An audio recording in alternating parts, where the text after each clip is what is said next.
హల్లెలూయా! దేవునికి స్తోత్రం. దేవుడైన యేసు ప్రభువారు ఈరోజు మనకు పరిశుద్ధ గ్రంథం నుంచి ఇస్తున్న వాగ్దానము యెషయా గ్రంథం 43వ అధ్యాయం 2వ వచనం. నీవు జలములలో బడి దాటినప్పుడు నేను నీకు తోడై ఉందును. నదులలో బడి వెళ్ళినప్పుడు అవి నీ మీద పొర్లి పారవు.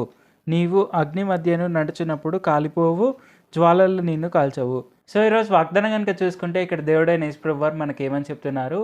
మనము జలములలో బడి వెళ్ళినా అవి మనల్ని ఏమీ చేయలేవు, అగ్నిలో నడిచినను మనకు అవేమీ చేయలేవు, అంటే మనం కాలిపోము. సో ఇవన్నిటికీ అర్థం ఏంటంటే దేవుడైన యేసు ప్రభువారు మనకు చెప్తున్నారు, మనము ఎలాంటి ప్రాబ్లంలో వెళ్తున్నా ఆయన చూస్తున్నారు, ఆయన మనల్ని రక్షిస్తారు, ఆయన మనల్ని విడిపిస్తారు. మనము ఎలాంటి ప్రాబ్లంలో ఉన్నా కూడా మనము పడిపోము. సో ఒకవేళ మనం పడిపోయినా కూడా దేవుడైన యేసు ప్రభువారు మనల్ని ఎల్లప్పుడూ లేవనెత్తుతూనే ఉంటారు. అలాగే మనం పడిపోకుండా ఉండగలిగే సామర్థ్యం దేవుడైన యేసు ప్రభువారు మనకు కూడా ఇచ్చారు. సో అది మనం గుర్తుపెట్టుకొని మనము పడిపోకుండా ఉండడానికి మనము ప్రతిరోజు ప్రార్థన చేయాలి. అలాగే ప్రతి వారం ఉపవాసం ఉండి ప్రార్థన చేయాలి. సో ఇది మనకు చాలా యూస్ఫుల్గా ఉంటుంది.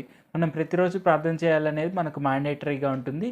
అలాగే మనం ప్రతి వారం ఉపవాసం ఉండాలనేది అది మనకు చాలా చాలా యూస్ఫుల్. సో ఇది మనం గుర్తుపెట్టుకొని తప్పకుండా అలా చేయాలి.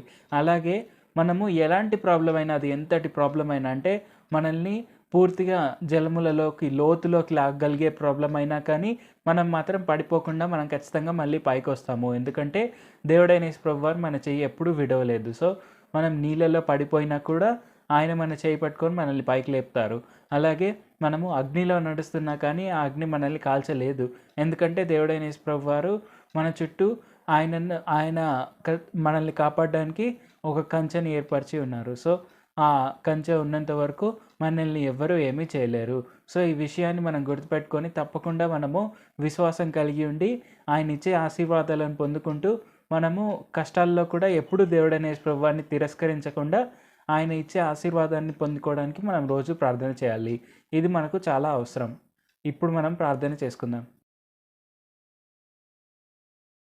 ప్రభువా, దేవ, సర్వాధికారి యేసయ్య, ఈరోజు మాకు ఇచ్చిన ఈ వాగ్దానాన్ని బట్టి మీకే వందనాలు తండ్రి. యేసయ్య, మాకు ఎలాంటి ప్రాబ్లం ఉన్నా కానీ మాకేమీ కాదు అని మీరు మాకు తెలియపరిచినందుకు వందనాలు తండ్రి. ఆ ప్రాబ్లమ్ని కూడా మీరు వెంటనే తీసేయగలరు అని కూడా మీరు మాకు తెలియపరిచినందుకు వందనాలు తండ్రి. కేవలం తీసేయగలగడమే కాదు, మీరు తీసేస్తారు అని కూడా మాకు తెలియపరిచినందుకు వందనాలు తండ్రి. యేసయ్య, ఈరోజు మాకు ఇచ్చిన ఈ గొప్ప వాగ్దానాన్ని బట్టి మీకే వందనాలు తండ్రి.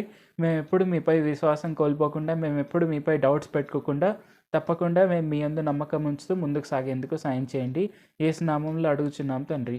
ఆమేన్. Thank you Jesus. దేవుడు మిమ్మల్ని ఆశీర్వదించును గాక.